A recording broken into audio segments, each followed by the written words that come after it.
Assalamualaikum warahmatullahi wabarakatuh. Halo sahabat, apa kabar? Semoga sehat selalu dan senantiasa mendapat kelimpahan rezeki serta kebahagiaan dalam hidup. Kali ini SLMT TV kembali hadir dengan alur cerita pilihan yang membuat harimu menjadi semakin berkesan. Siapin minuman, siapin cemilan. Film kali ini berjudul Sarai Nodu. Film ini berkisah tentang seorang jagoan bernama Gana yang menegakkan keadilan bagi masyarakat yang sering mengalami penindasan oleh oknum penjahat yang dilindungi oleh pejabat pemerintah. Seperti apakah perjuangan Gana dalam memberantas sistem yang korup di negaranya? Berhasilkah ia menumpas oknum-oknum jahat yang menyengsarakan rakyat? Sebelum lanjut ke cerita, dukung terus SLMT TV dengan klik like, komen, share, dan juga subscribe. Kalau sudah, langsung saja, ini dia ceritanya.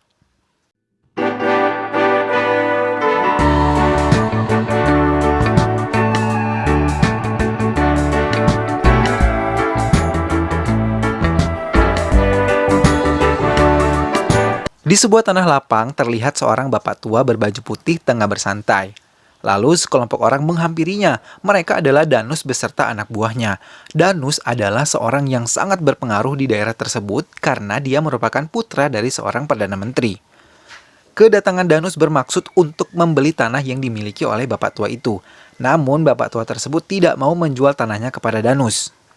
Danus sangat marah karena bapak tua itu tidak mau tanahnya dibeli. Kemudian dengan kejamnya Danus menggorok leher bapak tua itu hingga tewas dengan sangat mengenaskan. Gila, ini orang jahat banget. Kemudian di tempat lain seorang ibu beserta dengan keluarganya mendatangi seorang pengacara. Mereka meminta bantuan pengacara tersebut untuk mengadili seseorang yang telah merebut tanah mereka secara paksa. Bahkan orang tersebut menahan menantu perempuan itu. Mereka telah mencoba mengadukan kasus tersebut kepada polisi dan penegak hukum lainnya, tetapi tidak direspons. Oleh sebab itu, dia berusaha meminta bantuan pengacara tersebut. Ketika pengacara tersebut mengetahui siapa lelaki yang dimaksud oleh wanita itu, mendengar nama tersebut, pengacara itu terkejut. Orang tersebut bernama Masud Falewan, seorang yang sangat kejam beserta dengan pasukannya yang banyak dan siap membela Masud Pahlawan dengan segenap tenaga mereka. Pengacara tersebut meminta maaf karena ia tidak bisa membantu ibu dan keluarganya. Kemudian, pengacara itu menyarankan ibu tersebut untuk menemui seorang pengacara bernama Sripati. Karena Sripati adalah seorang pengacara yang menyelesaikan masalah dengan caranya sendiri. Seringkali ia tidak menggunakan jalur pengadilan karena Sripati merasa tidak dapat menemukan keadilan di peradilan. Sripati adalah paman dari Gana. Sripati dan Gana pun akhirnya membantu ibu tersebut menyelamatkan menantunya.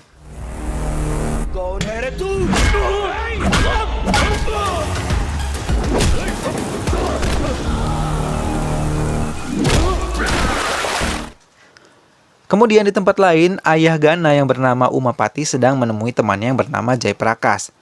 Jai Prakas datang bersama dengan seseorang yang merupakan putra dari bapak tua yang dibunuh oleh Danu sebelumnya. Jai Prakas akan meminta bantuan Umapati agar dapat mengadili Danus yang sudah banyak mengambil alih tanah orang-orang di daerah tersebut. Namun Umapati menjelaskan kepada temannya itu bahwa tidak ada yang berani mengusik Danus, karena orang-orang takut akan kebrutalan serta kekejaman Danus dan anak buahnya yang rela menghabisi orang-orang yang mengganggu mereka. Umapati pun mengalihkan pembicaraan dengan Jai Prakas yang berencana akan menjodohkan anaknya Gana dengan anak dari Jai Prakas. Di kemudian hari terlihat Gana sedang bepergian menaiki mobil menuju ke sebuah desa untuk menemui seseorang yang bernama Laksmi atau Janu. Janu adalah anak dari sahabat ayahnya yang bernama Jai Prakas. Jai Prakas ini adalah mantan pejabat di daerah setempat yang dikenal sebagai orang yang sangat jujur dan ramah.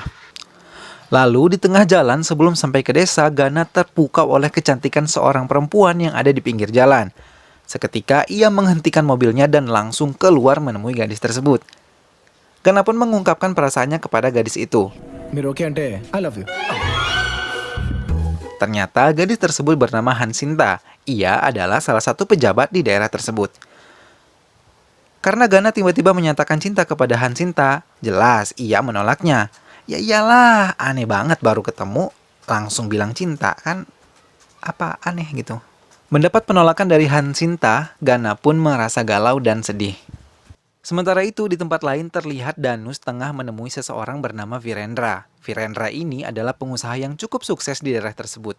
Ia datang menemui Danus untuk meminta perlindungan hukum karena baru saja Virendra ini membunuh seorang wanita yang ia perkosa. Kurang ajar banget nih orang. Danus pun bersedia membantu Virendra dengan syarat Virendra memberinya sebidang tanah yang dimilikinya. Virendra pun setuju, ia memberikan tanah kepada Danus untuk mendapatkan perlindungan. Sementara di tempat lain, orang tua dari perempuan yang diperkosa oleh Virendra datang menemui Hansinta. Mereka meminta penegakan hukum atas kematian anak mereka yang telah dibunuh oleh Virendra. Sinta pun mengiyakan permintaan tersebut. Ia berjanji akan membantu kedua orang tuanya menemukan keadilan. Kemudian sepulangnya Gana dari desa setelah bertemu dengan Laksmi, ayahnya bertanya bagaimana respons Laksmi terhadapnya. Gana pun mengatakan bahwa Laksmi tidak menyukainya karena Gana adalah seorang yang suka berkelahi, sehingga Laksmi tidak bisa mencintai Gana. Ayah Gana sedikit kecewa mendengar hal tersebut, namun apalah daya. Sin pun berganti memperlihatkan Gana sedang berjalan dengan pamannya lalu melihat Hansinta tengah bingung bersama dengan masyarakat di sebuah pengadilan. Saat itu, pengadilan kasus pembunuhan perempuan yang diperkosa oleh Virendra akan dilakukan. Sinta hadir untuk menyaksikan peradilan tersebut. Kemudian, karena penasaran, Gana dan pamannya pun ikut menyaksikan persidangan itu. Di sana terlihat kedua orang tua korban sedang berada di depan hakim menunggu pengacara mereka datang. Pengacara tersebut membawa semua bukti pembunuhan anak mereka. Namun setelah lama menunggu, pengacara tersebut tak kunjung datang. Hakim hampir saja memutuskan sidang ditutup karena tidak ada bukti maupun saksi yang dihadirkan dari pihak korban. Melihat hal itu, Gana meminta pamannya untuk menggantikan pengacara tersebut. ఈ కేసు నేను టేకప్ చేస్తాను sir. Warga yang hadir mendukung agar pelaku pembunuhan dapat diadili. Tetapi pengacara Virendra seketika membalik keadaan dengan memutarbalikkan fakta bahwa sesungguhnya anak dari kedua orang tua itu sudah hamil terlebih dahulu dan sering keluar malam. Kemudian salah satu polisi pun memberikan keterangan palsu bahwa anak mereka sering tertangkap razia malam. Mendengar hal itu, kedua orang tua korban sangat terkejut dan berkata bahwa anak mereka tidak mungkin melakukan hal semacam itu. Anak mereka adalah korban. Karena tidak bisa menghadirkan bukti dan saksi, hakim pun memutuskan bahwa kasus itu ditutup. Lalu ketika berada di luar pengadilan, tiba-tiba dua orang tua tadi terjatuh. Mereka bunuh diri karena putus asa dengan hasil pengadilan.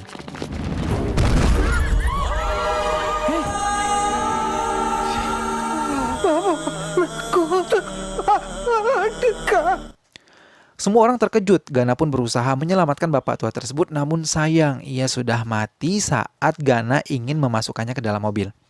Begitulah keadaan pengadilan di tempat tersebut yang tidak memihak orang yang lemah, alias hukum tumpul ke atas dan tajam ke bawah.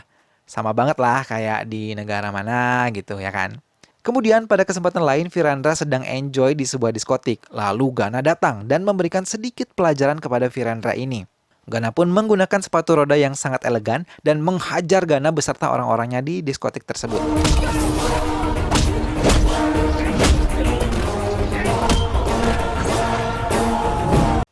Bahkan Gana memotong kaki si Virendra.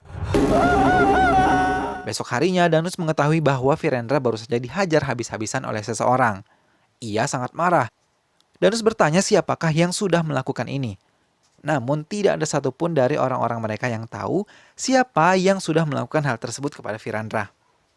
Sementara di tempat lain, Gana bersama dengan ayahnya menghadiri acara pensiunan seorang perwira polisi yang bernama Rajit. Tak lama kemudian Danus beserta dayang-dayangnya alias pasukannya datang ke pesta tersebut. Otomatis Danus bertemu dengan Gana di situ untuk pertama kalinya. Mereka pun saling tatap dengan tatapan sinis penuh permusuhan. Danus pun menyadari bahwa dari tatapan matanya Gana sangat tidak menyukainya. Lalu di sebuah kuil terlihat Gana tengah berjanji untuk tidak berkelahi lagi. Tetapi tiba-tiba terjadi sebuah ledakan yang sangat heboh sampai menerbangkan dua mobil bus. Gila, buset. Kemudian dari balik asap ledakan muncul Janu yang sedang berlari dikejar oleh sekelompok preman. Janu bahkan sempat dilempar dengan sebuah besi sampai terjatuh. Melihat hal tersebut, Gana merasa geram dan ingin menghajar para preman tersebut. Namun ia dihalangi oleh Hansinta. Melihat kebrutalan preman tersebut, Gana meminta Sinta untuk melepaskannya. Akhirnya Gana pun mengambil tombak dewa dan melemparkannya kepada salah satu dari preman tersebut. Sejurus kemudian Gana langsung menghajar mereka satu persatu dengan gagah berani.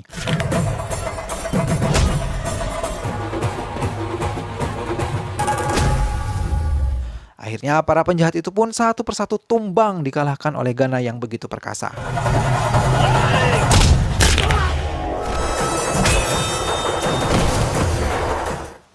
Janu bercerita tentang kejadian sebenarnya ketika Gana datang menemui Janu pertama kali. Di sana ternyata Gana tidak bertemu dengan Laksmi karena Laksmi sedang diculik oleh seseorang yang bernama Obul Reddy. Hal ini akibat perlawanan Laksmi pada sebuah perusahaan minyak milik Obul Reddy.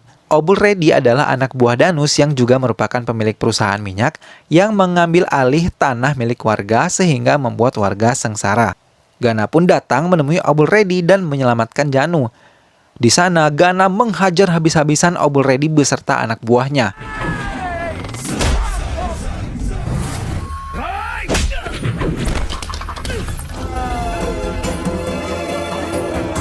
Setelah berhasil menyelamatkan Janu, Gana mengembalikan surat tanah milik warga. Gana meminta Paman Jai untuk tidak memberitahu ayahnya bahwa ia telah berkelahi. Ia juga meminta pamannya tersebut untuk mengatakan bahwa Lasmi atau Janu telah menolak dirinya.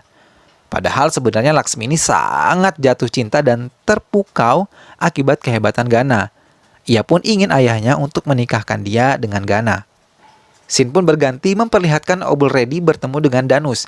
Ia mengatakan bahwa Gana telah menghajar dia dan pasukannya di kediamannya. Kemudian Danus beserta anak buahnya mendatangi Paman Jai beserta penduduk desa. Mereka pun menghajar para warga desa, bahkan sampai membunuh mereka dengan melindas mereka menggunakan traktor hingga bercampur dengan lumpur di sawah. Jahat banget orang ini. Paman Jai pun ditusuk oleh Danus hingga sekarat. Sebelum mati, Janu diminta ayahnya untuk berlari menemui Gana. Kemudian Janu pun berlari sampai bertemu dengan Gana. Mendengar cerita Janu, seluruh keluarga Gana merasa kasihan. Ibu Gana menawari Janu minuman, tetapi Janu justru meminta makanan karena ternyata dia sudah 4 hari tidak makan. Gana menyesal karena tidak mencari penjahat sampai ke akarnya.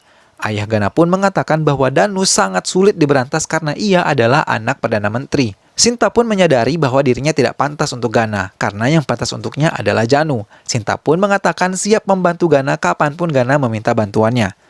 Kemudian keesokan harinya Janu dibawa ke rumah sakit. Lalu Gana pergi dari rumah sakit karena suatu urusan. Namun di saat itu Danus dan anak buahnya datang dan berhasil menculik Janu dari rumah sakit. Janu kemudian dibawa ke rumah Danus. Di sana, Danus memaksa Janu untuk mengatakan di mana Gana, sambil menodongkan pistol. Tiba-tiba Gana yang mengetahui bahwa Janu diculik telah tiba di kediaman Danus. Danus menembak Gana dengan pistolnya, namun ternyata pistol tersebut kosong. Gana akhirnya maju dan menghajar seluruh anak buah Danus. Ia berkata bahwa anak buah yang lain sudah dia bunuh, hingga kini hanya tersisa Danus. Kemudian Gana menyiram Danus dengan bensin dan meminta Janu untuk membakarnya. Namun Janu tidak melakukannya karena Janu ingin kejahatan Danus diketahui oleh semua orang. Lalu Danus pun berlari dan kabur dengan melompat dari jendela. Kemudian berita mengenai penyerangan anak Perdana Menteri ini viral dan menyebar di media. Kepala polisi pun datang menemui Gana menanyakan apa yang sebenarnya terjadi. Akhirnya Gana melakukan siasat dengan memanggil media. Ia menjelaskan pada media bahwa Gana datang ke rumah Danus untuk meminta pekerjaan. Namun di sana ia justru mengetahui bahwa Obul Reddy adalah tersangka dari pembunuhan yang terjadi di daerah tersebut. Salah satunya adalah pembunuhan terhadap Jai Prakas. Lalu para polisi pun datang memburu Obul Reddy di kediamannya. Obul Reddy melawan para polisi tersebut karena tidak ingin ditangkap. Kemudian Gana muncul dan seketika Obul Reddy ketakutan karena tidak ingin dibunuh oleh Gana. Ia pun meminta polisi untuk menangkapnya dan ia membeberkan pada media bahwa penjahat sesungguhnya adalah Danus. Obul Reddy hanya menjalankan apa yang diperintahkan oleh Danus. Kemudian mengetahui hal tersebut, Danus dan ayahnya murka. Mereka berdua mendatangi kantor polisi dan menembak kepala polisi yang sedang menginterogasi ayah dan paman Gana. Ayah Gana akan ditembak namun dihalangi oleh paman Gana sehingga paman Gana pun sekarat. Di saat itu ayah Gana menelpon Gana agar datang menyelamatkan mereka. Sesampainya di tempat kejadian, Gana tidak dapat berbuat apa-apa karena ayah dan pamannya menjadi sandera. Kemudian Gana dihajar oleh pasukan Danus. Di saat terdesak, ayah Gana mengatakan bahwa pamannya akan dibunuh. Lalu Gana pun bangkit dan mengamuk secara membabi buta mengalahkan anak buah Danus.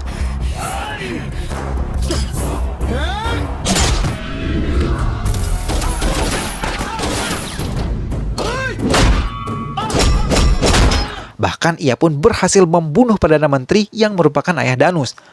Gana berhasil menyelamatkan ayah serta pamannya. Ia meminta sedikit waktu kepada pamannya untuk membereskan para penjahat lalu membawa pamannya tersebut ke rumah sakit. Kemudian Gana kembali bertarung dan menghabisi anak buah Danus hingga hanya ada dia dan Danus yang tersisa. Mereka pun saling bertarung dengan sengit. Danus pun mengendarai mobil hendak menabrak ayah dan paman Gana. Namun Gana berhasil menggagalkannya dengan menabrakkan mobil ke mobil yang dikendarai oleh Danus, sehingga Danus pun terpental. Di saat itu Gana mengambil kapak dan melompat, lalu memenggal kepala Danus. Danus pun tewas seketika. Mampus loh. Gana pun membawa ayah dan pamannya ke rumah sakit. Dan ketika mereka sadar, ayah dan pamannya memberikan keterangan kepada media bahwa Perdana Menteri dan orang-orang Danus diserang oleh teroris. Sementara di tempat lain, Gana bercerita dan mengarang terkait kronologi pembunuhan Perdana Menteri. Gana pun berkata bahwa Perdana Menteri mewasiatkan agar dirinya digantikan oleh Han Sinta. Semua orang pun bahagia dan film pun selesai.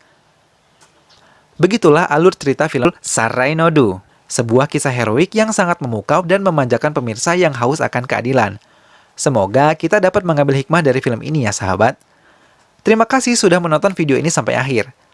Terus saksikan video SLMT TV yang lain ya. Jangan lupa klik like, komen, share, dan subscribe-nya juga.